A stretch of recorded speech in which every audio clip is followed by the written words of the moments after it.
ಡಿ.ಕೆ. ಶಿವಕುಮಾರ್ ಅವರ ಚಿಕ್ಕಪೇಟೆ ಕ್ಷೇತ್ರದ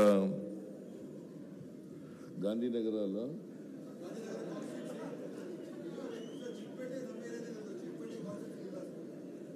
ಶಾಸಕರು ಹಾಗೂ ಆರೋಗ್ಯ ಸಚಿವರು ಆದಂಥ ಶ್ರೀ ದಿನೇಶ್ ಗುಂಡೂರಾವ್ ಅವರ ಯೋಜನಾ ಸಚಿವರಾದಂಥ ಶ್ರೀ ಸುಧಾಕರ್ ಅವರ ರಾಜಕೀಯ ಕಾರ್ಯದರ್ಶಿಗಳಾದಂಥ ನಜೀರ್ ಅಹಮದ್ ಅವರ ಕಲ್ಯಾಣ ಕರ್ನಾಟಕ ಅಭಿವೃದ್ಧಿ ಮಂಡಳಿಯ ಅಧ್ಯಕ್ಷರಾದಂಥ ಹಾಗೂ ಶಾಸಕರು ಆದಂಥ ಶ್ರೀ ಅಜಯ್ ಸಿಂಗ್ ಅವರ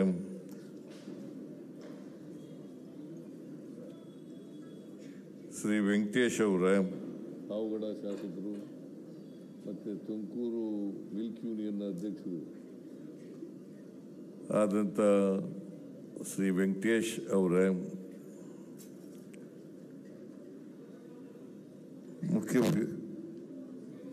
ಅಪರ ಮುಖ್ಯ ಕಾರ್ಯದರ್ಶಿಗಳಾದಂಥ ಶ್ರೀ ತುಷಾರ್ ಗಿರಿನಾಥ್ ಅವರ ಮುಖ್ಯ ಆಯುಕ್ತರಾದಂಥ ಶ್ರೀ ಮಹೇಶ್ವರ ರಾವ್ ಅವರ ಕೇಂದ್ರ ವಲಯದ ಕೇಂದ್ರ ವಲಯ ನಗರ ಪಾಲಿಕೆಯ ಆಯುಕ್ತರಾದಂಥ ಶ್ರೀ ರಾಜೇಂದ್ರ ಚೋಳನ್ ಅವರ ಇತರ ಎಲ್ಲ ಆಹ್ವಾನಿತ ಗಣ್ಯರ ಇಲ್ಲಿ ಆಗಮಿಸಿರ್ತಕ್ಕಂಥ ಆತ್ಮೀಯ ಬಂಧುಗಳೇ, ತಾಯಂದಿರ, ಯುವಕ ಮಿತ್ರರ, ಎಲ್ಲ ಅಧಿಕಾರಿ ಸ್ನೇಹಿತರ, ಮಾಧ್ಯಮದ ಗೆಳೆಯರೇ, ಈಗಾಗಲೇ ಇಲ್ಲಿನ ಜನಪ್ರಿಯ ಶಾಸಕರಾದಂಥ ಗುಂಡೂರಾವ್ ಅವರು ಮತ್ತು ಬೆಂಗಳೂರು ನಗರದ ಅಭಿವೃದ್ಧಿ ಸಚಿವರಾದಂಥ ಡಿ.ಕೆ. ಶಿವಕುಮಾರ್ ಅವರು ಬಹಳಷ್ಟು ವಿಚಾರಗಳನ್ನು ನಿಮ್ಮ ಮುಂದೆ ಪ್ರಸ್ತಾಪ ಮಾಡಿದ್ದಾರೆ.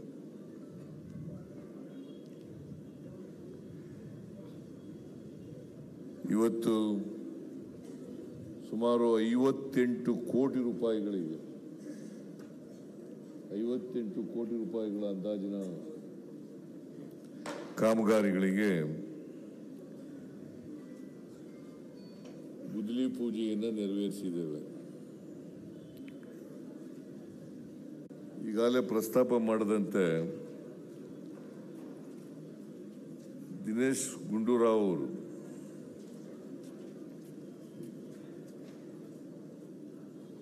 ಅವರು ಒಬ್ಬ ಜನಪ್ರಿಯ ಶಾಸಕರಷ್ಟೇ ಅಲ್ಲ, ಸಮಾಜಮುಖಿ ಶಾಸಕರು ಕೂಡ ಆಗಿದ್ದಾರೆ. ಯಾವಾಗಲೂ ಕೂಡ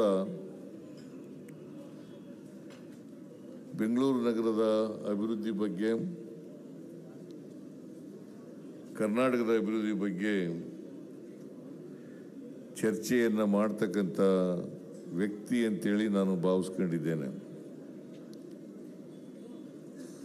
ನೀವೆಲ್ಲ ಅಂಥ ಶಾಸಕರನ್ನು ಪಡ್ಕೊಂಡಿರ್ತಕ್ಕಂಥದ್ದು ನಿಮ್ಮೆಲ್ಲರ ಪುಣ್ಯ ಅಂತೇಳಿ ನಾನು ಭಾವಿಸ್ಕೊಂಡಿದ್ದೇನೆ.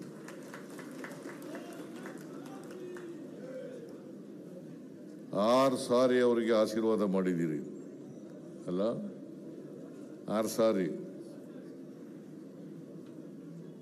ಈ ಸಾರಿ ಸ್ವಲ್ಪ ಕಡಿಮೆ ಅಂತರದಿಂದ ಗೆದ್ರು. ಮುಂದಿನ ಸಾರಿ ಹಂಗೆ ಮಾಡಕ್ ಹೋಗ್ಬೇಡಿ, ದೊಡ್ಡ ಅಂತರದಿಂದಲೇ ಗೆಲ್ಲಿಸಿ ಅಂತಕ್ಕಂಥ ಮಾತುಗಳನ್ನು ಹೇಳಲಿಕ್ಕೆ ಬಯಸ್ತಾ ಇದ್ದೇನೆ. ಏನಪ್ಪ ರಾಮಚಂದ್ರ,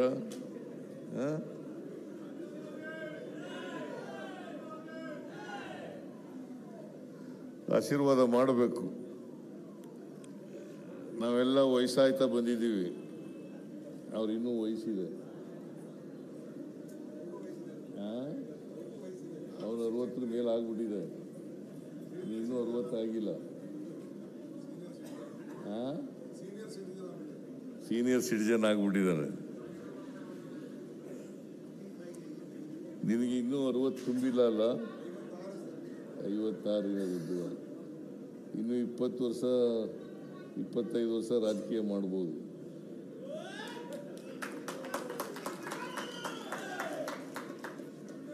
ಆದ್ರಿಂದ ಮುಂದಿನ ಚುನಾವಣೆಯಲ್ಲಿ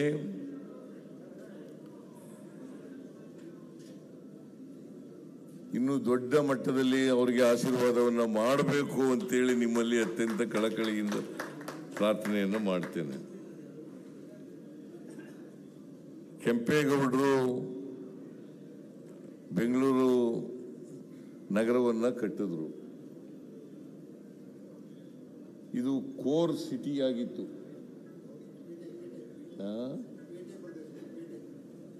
ಪೇಟೆ ಬೀದಿ ಅಂತ ಕರಿತೀವಿ ನಾವು, ಹಿಂದೆ ಎಲ್ಲ ಪೇಟೆ ಬೀದಿ ಅಂತ ಕರಿತೀವಿ. ಆಗ ಕೆಂಪೇಗೌಡರ ಕಾಲದಲ್ಲಿ ಇದು ಒಂದು ಪೇಟೆ ಆಗಿತ್ತು. ಈಗಾಗಲೇ ದಿನೇಶ್ ಗುಂಡೂರಾವ್ ಹೇಳಿದ್ದಾರೆ, ಚಿಕ್ಕಪೇಟೆ, ದೊಡ್ಡಪೇಟೆ, ಕುರುಬೂರುಪೇಟೆ, ಬಳೆಪೇಟೆ, ಆಮೇಲೆ ಉಪ್ಪಾರಪೇಟೆ, ಹಿಂಗೆ ಏನೇನು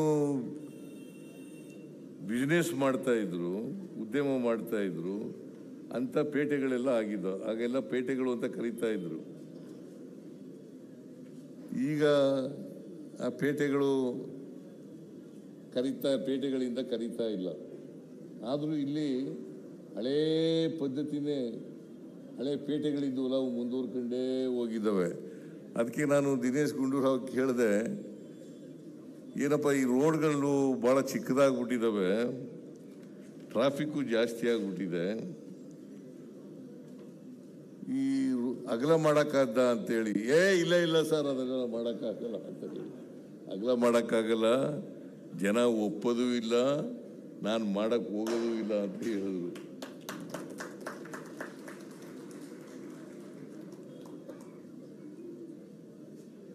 ಬೆಂಗಳೂರು ನಗರ ಅಭಿವೃದ್ಧಿ ಮಾಡಬೇಕು, ಅದು ಎರಡನೇ ಮಾತಿಲ್ಲ. ಯಾಕಂತಂದ್ರೆ ವೇಗವಾಗಿ ಬೆಳೀತಾ ಇರ್ತಕ್ಕಂಥ ನಗರಗಳಲ್ಲಿ ಇದು ಒಂದು. ಇವತ್ತು 1,40,00,000 ಜನಸಂಖ್ಯೆ ಇದೆ ಬೆಂಗಳೂರು ನಗರದಲ್ಲಿ. 1,40,00,000. ಅದ್ರ ಜೊತೆಗೆ ಫ್ಲೋಟಿಂಗ್ ಪಾಪ್ಯುಲೇಷನ್ ಬೇರೆ ಇದೆ. ಈ ಜನರಿಗೆಲ್ಲ ನೀರು ಕೊಡಬೇಕು, ಒಳ್ಳೆ ರಸ್ತೆ ಕೊಡಬೇಕು, ಸಾರಿಗೆ ವ್ಯವಸ್ಥೆ ಮಾಡಿಕೊಡ್ಬೇಕು, ಒಳ್ಳೆ ಚರಂಡಿ ಮಾಡಿಕೊಡ್ಬೇಕು, ವ್ಯಾಪಾರ ಕೇಂದ್ರಗಳನ್ನು ಮಾಡಿಕೊಡ್ಬೇಕು. ಜೊತೆಗೆ ಮೆಟ್ರೋ ರೈಲು ಮಾಡ್ತಾ ಇರೋದು ಟ್ರಾಫಿಕ್ಕನ್ನು ಈಸೌಟ್ ಮಾಡ್ತಕ್ಕಂಥ ಕೆಲಸವನ್ನು ಮಾಡಬೇಕು. ಭಾಳ ಜನ ತಿಳ್ಕೊಂಡಿದ್ದಾರೆ. ನಾನು ಸ್ವಲ್ಪ ತಪ್ಪು ಗ್ರಹಿಕೆಯಲ್ಲೇ ಇದೆ, 50-50ನಲ್ಲಿ ಮೆಟ್ರೋ ಮಾಡ್ತಾರೆ ಅಂತ ಹೇಳಿ ಅಂದ್ಕೊಂಡಿದ್ದೆ. 50-50ನಲ್ಲಿ ಕೇಂದ್ರ ಸರ್ಕಾರ 50 ಹಾಕುತ್ತೆ, ನಾವು 50 ಮಾಡ್ತೀವಿ. ಒಟ್ಟು ಪ್ರಾಜೆಕ್ಟ್ನಲ್ಲಿ ನಾವು 50, ಕೇಂದ್ರ ಸರ್ಕಾರ 50 ಅಂತ ಅಂದ್ಕೊಂಡಿದ್ದೆ. ಆದರೆ ನಾವು ಆಗ್ತಕ್ಕಂಥದ್ದು 87%, 87.13%. ಅವ್ರು ಹಾಕೋದು ಎಷ್ಟು ಗೊತ್ತಾ? ಬರೀ 12 ಚಿಲ್ಲರೆ %.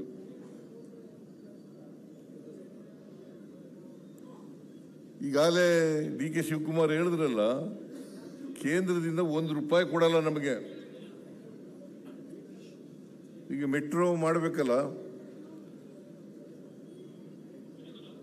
ಹೆಚ್ಚು ತೆರಿಗೆ ಕೊಡ್ತಕ್ಕಂಥದ್ದು. ಈಗಾಗಲೇ ಡೆಲ್ಲಿ, ಬಾಂಬೆ ಬಿಟ್ಟರೆ ನಾವೇ ಹೆಚ್ಚು ತೆರಿಗೆ ಕೊಡ್ತಕ್ಕಂಥದ್ದು. ಬೆಂಗಳೂರು ನಗರನೇ ಹೆಚ್ಚು ತೆರಿಗೆ ಕೊಡ್ತಕ್ಕಂಥದ್ದು. ಕೇಂದ್ರ ಸರ್ಕಾರಕ್ಕೆ ತೆರಿಗೆ ಹೋಗ್ತದಲ್ಲ, ನಮ್ಗೆ ಎಷ್ಟು ಗೊತ್ತಾ ಬರೋದು ತೆರಿಗೆ? ನೀವೆಲ್ಲ ತಿಳ್ಕೋಬೇಕು ನಗರದವರು. ₹1 ನಾವು ಕೇಂದ್ರ ಸರ್ಕಾರಕ್ಕೆ ಕೊಟ್ಟರೆ ನಮಗೆ ಬರ್ತಕ್ಕಂಥದ್ದು 14 ರಿಂದ 15 ಪೈಸೆ ಮಾತ್ರ. ಎಷ್ಟು? ಕೇಂದ್ರ ಸರ್ಕಾರಕ್ಕೆ ₹1 ಕೊಡ್ತೀವಿ ನಾವು ತೆರಿಗೆ ರೂಪದಲ್ಲಿ. ₹1 ಕೊಟ್ಟರೆ ವಾಪಸ್ ಬರ್ತಕ್ಕಂಥದ್ದು ಎಷ್ಟಪ್ಪ ಅಂತಂದ್ರೆ 14 ರಿಂದ 15 ಪೈಸೆ. ಕಾರ್ಪೊರೇಟರ್ ನೀವು ತಿಳ್ಕೋಬೇಕು ಕಣೆ, ಹೇಳ್ಬೇಕು ಜನರಿಗೆ, ಗೊತ್ತಾಯ್ತಾ? ಆದರೂ ಕೇಂದ್ರ ಸರ್ಕಾರದ ಹಣ, ಇಲ್ಲಿ ಬಿಜೆಪಿಯವರು ಕೇಂದ್ರ ಸರ್ಕಾರದ ಹಣ ನಮ್ಮ ದುಡ್ಡೇ ಕೊಡೋದು, ನಮ್ಮ ದುಡ್ಡು ವಾಪಸ್ ಕೊಡೋದು.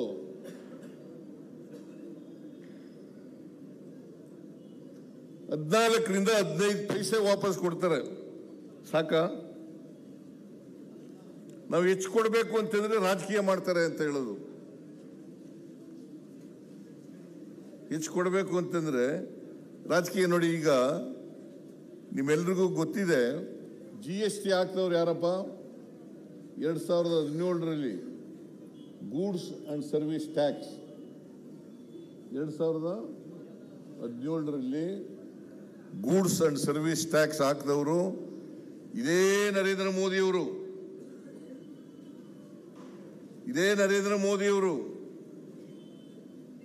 8 ವರ್ಷಗಳು ತೆರಿಗೆ ಎಲ್ಲ ವಸೂಲು ಮಾಡಿಬಿಟ್ರು. 8 ವರ್ಷಗಳು.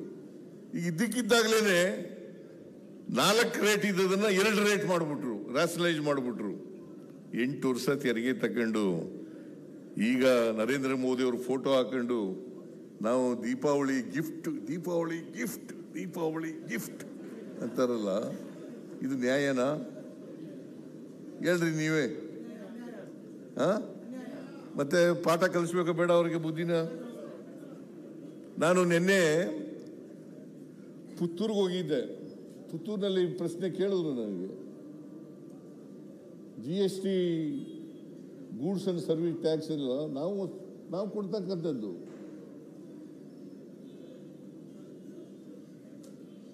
ಅದರಲ್ಲಿ ಇದ್ದಕ್ಕಿದ್ದಾಗಲೇ 4 ರೇಟ್ ಮಾಡಿದವರು ಇವರೇ, 2 ರೇಟ್ ಮಾಡಿದವರು ಇವರೇ.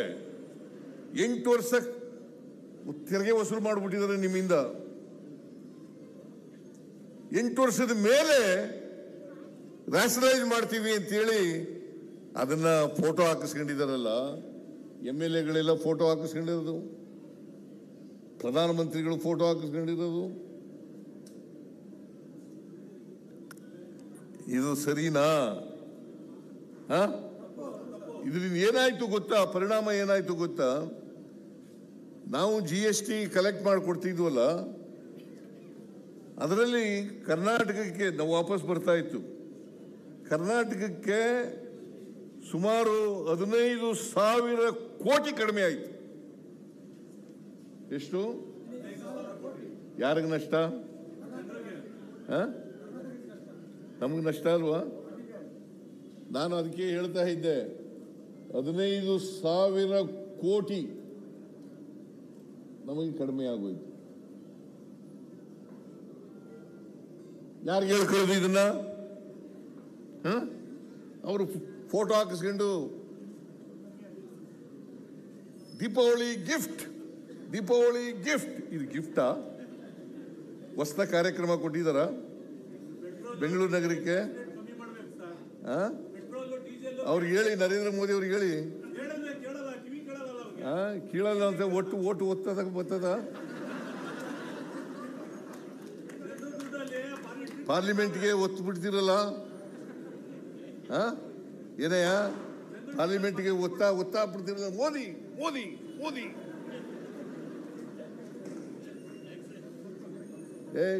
ಬಿಡಪ್ಪ, ಬಿಡು. ಬಿಡ್ಲಿ ನಿಂತ್ಕೊಳ್ಳಿ, ಬಿಡ.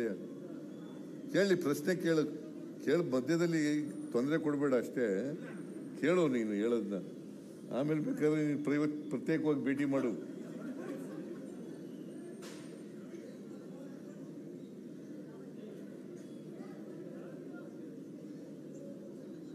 ಈ ತರ ಯಾರಿಗೆ ಕೇಳೋದಪ್ಪ ನಾವು? ಈಗ ಯಾರಿಗೆ ಹೇಳ್ಕೊಳ್ಳೋದು ಇದನ್ನ? 15,000 ಕೋಟಿ ಕಡಿಮೆ ಆಗೋಯ್ತು ನೋಡ್ರಿ, ನಮಗೆ ಪರಿಹಾರ ಕೊಡ್ರಿ ಅಂತ ಹೇಳಿದ್ರು. 15,000 ಕೋಟಿ ಕಡಿಮೆ ಆಗ್ತಾ ಇದೆ ರಾಜ್ಯಗಳಿಗೆ. ನಮ್ಮ ಕರ್ನಾಟಕಕ್ಕೆ 15,000 ಕೋಟಿ ಕಡಿಮೆ ಆಗ್ತದೆ GST ಇಂದ. ನೀವು ರ್ಯಾಸ್ಲೈಸ್ ಮಾಡಿಬಿಟ್ರಿ, ಫೋಟೋಗಳನ್ನೂ ತಗೊಂಡಿದ್ದೀರಿ, ದೀಪಾವಳಿ ಗಿಫ್ಟ್ ಅಂತಲೂ ಕೊಟ್ಬಿಟ್ಟಿದ್ದೀರಿ. ಆಯ್ತಪ್ಪ, ನಾವು ಪರಿಹಾರ ಕೊಡಿ. ಈಗ ಸುಮಾರು 1,20,000 ಕೋಟಿ ರೂಪಾಯಿಗಳಿಗೆ ಬೆಂಗಳೂರಿನ ಅಭಿವೃದ್ಧಿ ಮಾಡ್ತಾ ಇದ್ದೀವಿ. ಎಷ್ಟು? 1,20,000 ಕೋಟಿ ಎಲ್ಲಿಂದ ಬರ್ತದೆ? ಏನ್ ನಮಗೆಲ್ಲ ಗುಂಡಿ ಮುಚ್ಚಿಲ್ಲ. ಇವ್ರ ಕಾಲದಲ್ಲಿ ಗುಂಡಿ ಮುಚ್ಚಿದ್ರ? ಬಿಜೆಪಿ ಕಾಲದಲ್ಲಿ ನಾನು ಹೇಳ್ತೀನಿ, ಇಡೀ ಕರ್ನಾಟಕದಲ್ಲಿ ನಾವು ಮಾಡಿರ್ತಕ್ಕಂಥ ರಸ್ತೆಗಳನ್ನು ಬಿಟ್ಟರೆ ಒಂದು ಇಡೀ ಮಣ್ಣಾಕಿಲ್ಲ ಇವರು ಯೋಗ್ಯತೆಗೆ. ಏನಪ್ಪ ಸುಧಾಕರ, ಒಂದು ಇಡೀ ಮಣ್ಣಾಕಿಲ್ಲ, ಗುಂಡಿ ಮುಚ್ಚಲಿಲ್ಲ. ಅದ್ರ ಜೊತೆಗೆ ಎಲ್ಲ ಈ ಸಾಲ ನಮ್ಮ ಮೇಲೆ ಬಿಟ್ಬಿಟ್ಟು ಹೊಂಟೋದ್ರು. ನೋಡಿ, 2,10,00,000 ಟೆಂಡರ್ ಇಲ್ದೇನೆ, ಆಮೇಲೆ ದುಡ್ಡಿದ್ದೇನೆ ಟೆಂಡರ್ ಕರೆದ್ಬಿಟ್ಟು ದುಡ್ಡು ಕೊಡಲಿಲ್ಲ. MLAಗಳಿಗೆ 1,17,000 ಕೋಟಿ ಬಿಟ್ಬಿಟ್ಟು ಹೊಂಟೋದ್ರು. ಇದೆಲ್ಲ ಭಾರ ನಮ್ಮ ಮೇಲೆ ಬೀಳ್ತು. ಅದ್ರ ಜೊತೆಗೆ 5 ಗ್ಯಾರಂಟಿ ಯೋಜನೆಗಳನ್ನು ಮಾಡಿದವು ನಾವು. ಮಾಡಿದ್ರ ಇವರು? ಕೇಂದ್ರ ನರೇಂದ್ರ ಮೋದಿ ಅವರು ಮಾಡಿದ್ರ? ನಾವು 5 ಗ್ಯಾರಂಟಿ ಯೋಜನೆಗಳನ್ನು ಘೋಷಣೆ ಮಾಡಿದಾಗ ನಾನು, DK ಶಿವಕುಮಾರ್, ಸುರ್ಜೇವಾಲಾ ಅವರು, ರಾಹುಲ್ ಗಾಂಧಿ ಅವರು, ಖರ್ಗೆ ಅವರು ಇದು ಘೋಷಣೆ ಮಾಡಿದಾಗ ಅಪಹಾಸ್ಯ ಮಾಡಿದ್ರು. ನಿಮ್ ಕೈಲಿ ಮಾಡೋಕ್ಕಾಗಲ್ಲ, ಒಂದು ವೇಳೆ ಮಾಡಿದ್ರೆ ಆರ್ಥಿಕವಾಗಿ ದಿವಾಳಿ ಆಗ್ಬಿಡ್ತದೆ ರಾಜ್ಯ ಅಂತ ಹೇಳಿದ್ರು. ಆರ್ಥಿಕವಾಗಿ ದಿವಾಳಿ ಆಗ್ಬಿಡ್ತದೆ ಅಂತೇಳಿ ಇವತ್ತು ನಾವು ಅಧಿಕಾರಕ್ಕೆ ಬಂದು 2 ವರ್ಷ 5 ತಿಂಗಳಾಯ್ತು. 2 ವರ್ಷ 5 ತಿಂಗಳಾಯ್ತು. ಇವತ್ತಿನವ್ರಿಗೆ ಗ್ಯಾರಂಟಿ ಯೋಜನೆಗಳಿಗೆ ಖರ್ಚು ಮಾಡಿರ್ತಕ್ಕಂಥ ಹಣ 1,00,000 ಕೋಟಿ.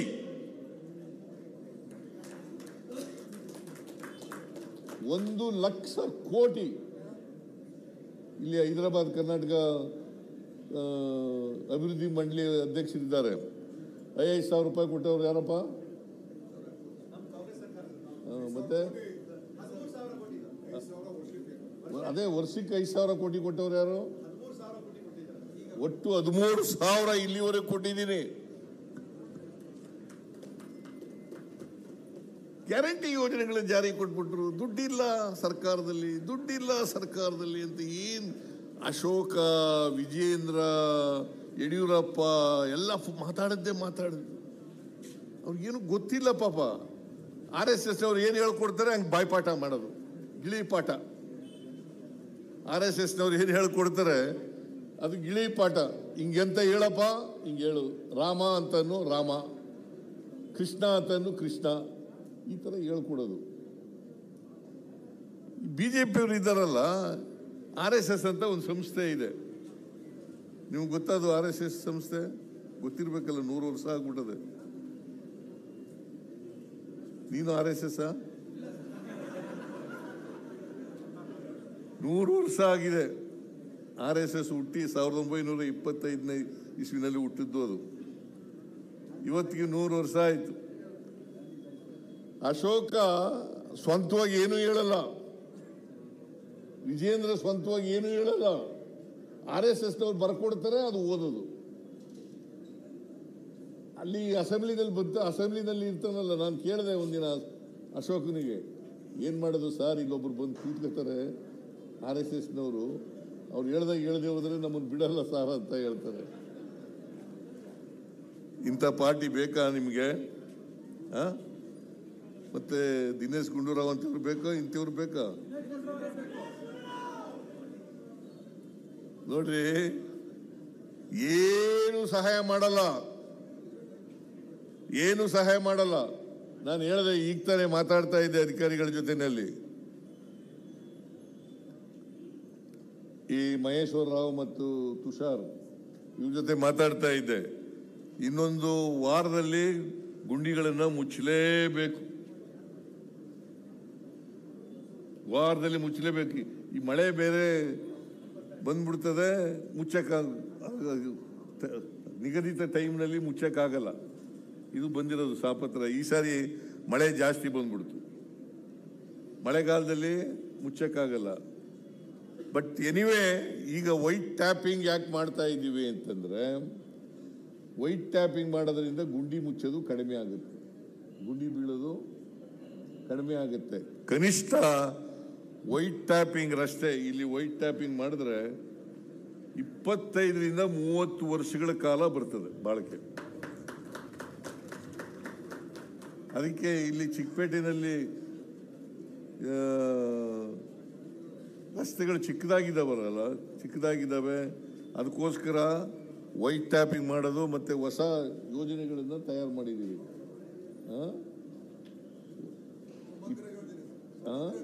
ಸಮಗ್ರ ಅಭಿವೃದ್ಧಿ ಮಾಡ್ತಕ್ಕಂಥ ಯೋಜನೆಗಳನ್ನು ತಯಾರು ಮಾಡಿದ್ದಾರೆ. ಅದಕ್ಕೆ ಈಗ 58 ಕೋಟಿ ಇದು ಪ್ರಾರಂಭ. ಚಿಕ್ಕಪೇಟೆ ಎಲ್ಲ ಅಭಿವೃದ್ಧಿ ಆಗುತ್ತದೆ.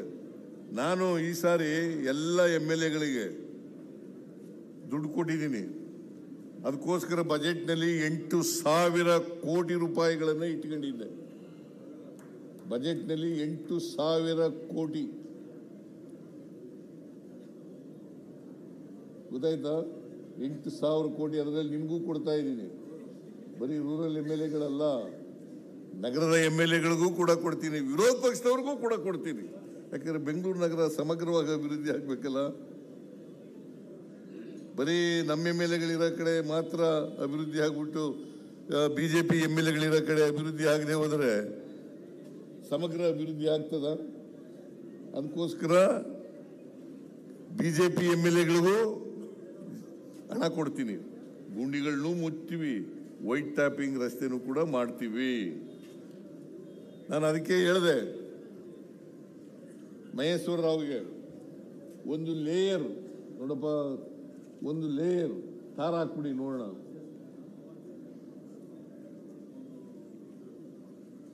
ಅದು ಹಾಕೋದ್ರಿಂದ ನಿಮಗೆ ಗುಂಡಿಗಳು ಮುಚ್ಚುತ್ತವೆ, ಮತ್ತೆ ಮೋಟಾರಬಲ್ ರಸ್ತೆ ಆಗ್ತದೆ, ಸುಲಭವಾಗಿ ತಿರುಗಾಡಲಿಕ್ಕೆ ಅನುಕೂಲ ಆಗ್ತದೆ. ಅದಕ್ಕೋಸ್ಕರ ಇಂಥ ಈ ನರೇಂದ್ರ ಮೋದಿ ಇದ್ದಾರಲ್ಲ, ಅವರು ಎಷ್ಟು ಒಳ್ಳೆಯವರಾಗಿ ಕಾಣುತ್ತಾರೋ ಅಷ್ಟೇ ಅವರಲ್ಲಿ ಕರ್ನಾಟಕದ ಬಗ್ಗೆ ದ್ವೇಷ ಇದೆ. ಕರ್ನಾಟಕದ ಬಗ್ಗೆ ದ್ವೇಷ ಇದೆ. ನಮಗೆ 15ನೇ ಹಣಕಾಸಿನ ಆಯೋಗದ ಪ್ರಕಾರ 11,495 ಕೋಟಿ ರೂಪಾಯಿ ಬರಬೇಕಾಗಿತ್ತು, 1 ರೂಪಾಯಿನೂ ಕೊಡಲಿಲ್ಲ. ಅವರೇ ಹೇಳಿದ್ದು, ಬೆಂಗಳೂರು ನಗರದಲ್ಲಿ ಪೆರಿಫೆರಲ್ ರಿಂಗ್ ರೋಡ್ಗೆ 3,000 ಕೋಟಿ ಕೊಡ್ತೀವಿ, ಕೆರೆಗಳ ಅಭಿವೃದ್ಧಿಗೆ 3,000 ಕೋಟಿ ಕೊಡ್ತೀವಿ, 5,495 ಕೋಟಿ ನಿಮಗೆ ಗ್ರಾಂಟ್ಸ್ ಕಡಿಮೆ ಆಗ್ಬಿಟ್ಟದೆ, ತೆರಿಗೆ ಬಂದಿರೋದು ಕಡಿಮೆ ಆಗ್ಬಿಟ್ಟದೆ. ಅದಕ್ಕೋಸ್ಕರ ನಿಮಗೆ ವಿಶೇಷ ಅನುದಾನ ಕೊಡ್ತೀವಿ ಅಂತೇಳಿ 5,495 ಪ್ಲಸ್ 6,000 ಎಷ್ಟಾಯ್ತಪ್ಪ? 11,495 ಕೋಟಿ. 1 ರೂಪಾಯಿನೂ ಕೊಡಲಿಲ್ಲ, 1 ರೂಪಾಯಿನೂ ಕೊಡಲಿಲ್ಲ. ಅದ್ರ ಜೊತೆಗೆ ಅಪ್ಪರ್ ಭದ್ರ ನೀರಾವರಿ ಪ್ರಾಜೆಕ್ಟು 5,300 ಕೋಟಿ ಕೊಡ್ತೀನಿ ಅಂತೇಳಿ ಈ ಅಮ್ಮ ಯಾರು ನಿರ್ಮಲಾ ಸೀತಾರಾಮನ್ ಬಜೆಟ್ನಲ್ಲಿ ಘೋಷಣೆ ಮಾಡಿದ್ರು, 1 ರೂಪಾಯಿ ಕೊಡಲಿಲ್ಲ. ಏನ್ ಮಾಡ್ಬೇಕು ಹೇಳಿ ನೀವು? ಹೇಳ್ರಿ, ನೀವೆಲ್ಲ ಹೇಳ್ರಿ, ಬೆಂಗಳೂರು ನಗರದ ಜನ ಹೇಳಿ.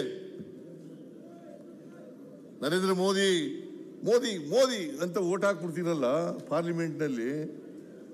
ಇವರು ಒಂದಿನ ಮಾತಾಡಿದ್ದಾರ? ನಿಮ್ಮ ಪಾರ್ಲಿಮೆಂಟ್ ಮೆಂಬರ್ ಯಾರು? PC ಮೋಹನ್ ಯಾವತ್ತಾರ ಒಂದಿನ ಮಾತಾಡಿದಾರ? ಮತ್ತೆ ಸುಮ್ಮನೆ ಓಟ್ ಹಾಕಿರ? ಸುಮ್ಮನೆ ಓಟ್ ಹಾಕೋದು. ಒಂದು ದಿನ ಕರ್ನಾಟಕಕ್ಕೆ ಅನ್ಯಾಯ ಆಯಿತು, ಕರ್ನಾಟಕಕ್ಕೆ ಕೊಡಬೇಕಾಗಿರ್ತಕ್ಕಂಥ ಹಣ ಕೊಡಿ ಅಂತೇಳಿ ಕೇಳಕ್ಕಾಗ್ಲಿಲ್ಲ ಇವ್ರಿಗೆ. ಒಂದು ದಿನ ಮಾತಾಡಲಿಲ್ಲ.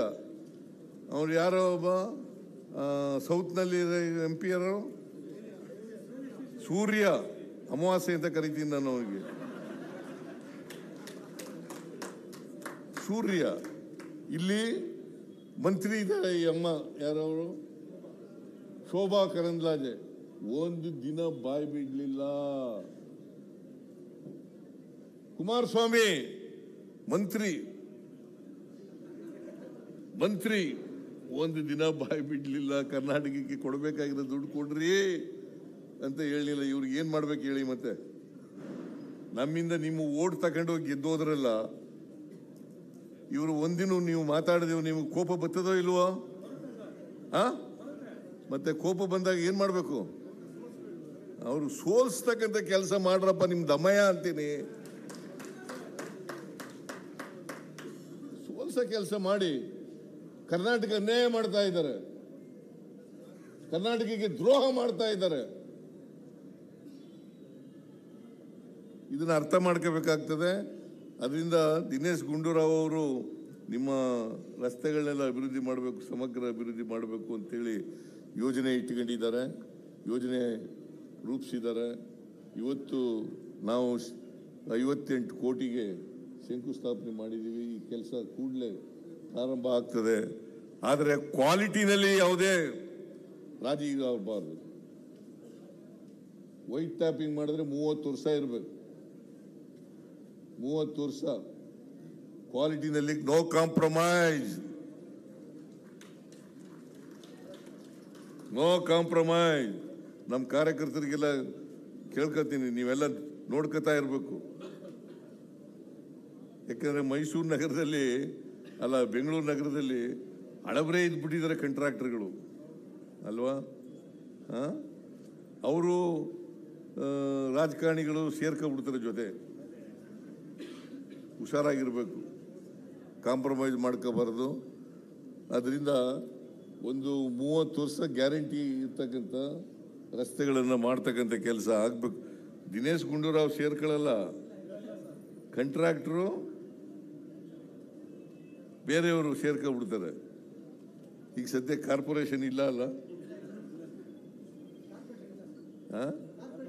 ಇಲ್ಲ, ನಾನೇ ಈಗ ಅಧ್ಯಕ್ಷ. ಮೊದಲು ಸಂಪರ್ಕ ಇತ್ತು ಬೆಂಗಳೂರು, ಇನ್ನೂ ಹೆಚ್ಚಿನ ಸಂಪರ್ಕ ಆಯ್ತು ಈಗ. ಗ್ರೇಟರ್ ಬೆಂಗಳೂರು ಅಥಾರಿಟಿ ಈಗ ನಾನೇ ಅಧ್ಯಕ್ಷ. 5 ಕಾರ್ಪೊರೇಷನ್ಗಳು ಮಾಡಿದ್ದೀವಿ. ಯಾಕೆ ಮಾಡೋದು ಇದನ್ನ ಅಂದರೆ, ಇದನ್ನೇ ಬಿಜೆಪಿಯವರು ಯೋಚನೆ ಮಾಡಿದ್ರು, ಒಂದಕ್ಕಿಂತ ಜಾಸ್ತಿ ಮಾಡಬೇಕು ಕಾರ್ಪೊರೇಷನ್ಗಳನ್ನ ಅಂತ ಹೇಳಿ ಬಿಜೆಪಿಯವರು ಯೋಚನೆ ಮಾಡಿದ್ರು. ನಾನು ಯೋಚನೆ ಮಾಡಿದೆ, ಕನಿಷ್ಠ 3 ಅಥವಾ 5 ಕಾರ್ಪೊರೇಷನ್ಗಳಾಗಬೇಕು. ಯಾಕಂದ್ರೆ 1,40,00,000 ಇರ್ತಕ್ಕಂಥ ಕಾರ್ಪೊರೇಷನ್ ಒಬ್ಬ ಕಮಿಷನರ್ ನೋಡ್ಕೊಳಕ್ಕಾಗತ್ತಾ? ಅದಕ್ಕೆ ಮುಖ್ಯ ಆಯುಕ್ತರು ಅಂತ ಮಾಡಿದ್ದೀವಿ. ಅದಲ್ಲದೆ 5 ನಗರ ಪಾಲಿಕೆಗಳನ್ನು ಮಾಡಿದ್ದೀವಿ. 5 ನಗರ ಪಾಲಿಕೆಗಳಿಗೆ 5 ಕಮಿಷನರ್ಗಳಿದ್ದಾರೆ. ತಪ್ಪು ತಿಳ್ಕೋಬೇಡಿ ನೀವು. ನೀನು ಕಾರ್ಪೊರೇಟರ್ ಆಗಿದೆ, ನೀನು ರಾಮಚಂದ್ರ ಈ ಕ್ಷೇತ್ರದಿಂದ ಆಗಿದೆ ಅಲ್ವಾ? ಒಬ್ಬ ನೋಡ್ಕೊಳಕ್ಕದ್ದ? ಒಬ್ಬ ಕಮಿಷನರ್ ನೋಡ್ಕೊಳಕ್ಕದ್ದ? ಅದಕ್ಕೆ 5 ಮಾಡಿರೋದಿವಿ. ಇದು ಏನು ಬೆಂಗಳೂರು ಕೆಂಪೇಗೌಡರು ಕಟ್ಟಿದಂಥ ನಗರನ ಡಿವೈಡ್ ಮಾಡಿಬಿಟ್ರಿ. ಡಿವೈಡ್ ಮಾಡಿಲ್ಲ ನಾವು. ಆಡಳಿತದ ದೃಷ್ಟಿಯಿಂದ ಒಳ್ಳೆ ಆಡಳಿತ ಕೊಡಬೇಕು ಅನ್ನೋ ಕಾರಣಕ್ಕೋಸ್ಕರ 5 ಕಾರ್ಪೊರೇಷನ್ಗಳನ್ನು ಮಾಡಿರ್ತಕ್ಕಂಥದ್ದು. ಒಬ್ಬ ಆಯುಕ್ತರು ಇದ್ದದ ಕಡೆ 5 ಕಡೆ ಆಯುಕ್ತರು ಇರ್ತಾರೆ. ದೊಡ್ಡದು 1,40,00,000 ಇರ್ತಕ್ಕಂಥ ಕಾರ್ಪೊರೇಷನ್ ಒಬ್ಬರು ನೋಡ್ಕೊಳಕ್ಕಾಗತ್ತಾ? ಅದಕ್ಕೋಸ್ಕರನೇ 5 ಕಾರ್ಪೊರೇಷನ್ಗಳು ಮಾಡಿ ನಾವು ಅದರ ಮೇಲೆ GBA ಅಂತ ಇರ್ತದೆ. ನಾನು ಅಧ್ಯಕ್ಷ, DK ಶಿವಕುಮಾರ್ ಉಪಾಧ್ಯಕ್ಷ. ಜೊತೆಗೆ ಇವರೆಲ್ಲ ಮಂತ್ರಿಗಳೆಲ್ಲ ಇರ್ತಾರೆ, ಮೆಂಬರ್ಗಳಾಗಿರ್ತಾರೆ. ಕಾರ್ಪೊರೇಟರ್ಗಳು ನಿಮ್ಮ ಕಾರ್ಪೊರೇಷನ್ನಲ್ಲಿ ನೀವು ಇರ್ತೀರಿ. ಕೋಟಿ ರೂಪಾಯಿಗಳಿಗೆ 58 ಕೋಟಿ ರೂಪಾಯಿಗಳ ಅಂದಾಜಿನ ಕಾಮಗಾರಿಗಳಿಗೆ ಗುದ್ದಲಿ ಪೂಜೆಯನ್ನು ನೆರವೇರಿಸಿದ್ದೇವೆ. ಈಗಾಗಲೇ ಪ್ರಸ್ತಾಪ ಮಾಡದಂತೆ ದಿನೇಶ್ ಗುಂಡೂರಾವ್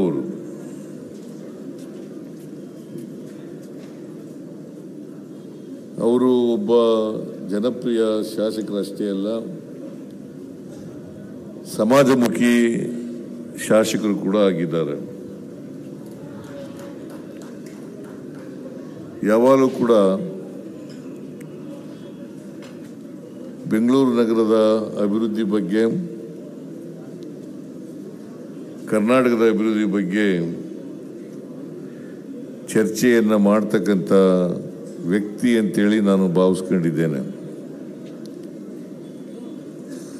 ನೀವೆಲ್ಲ ಅಂತ ಶಾಸಕರನ್ನು ಪಡ್ಕೊಂಡಿರ್ತಕ್ಕಂಥದ್ದು ನಿಮ್ಮೆಲ್ಲರ ಪುಣ್ಯ ಅಂತೇಳಿ ನಾನು ಭಾವಿಸ್ಕೊಂಡಿದ್ದೇನೆ.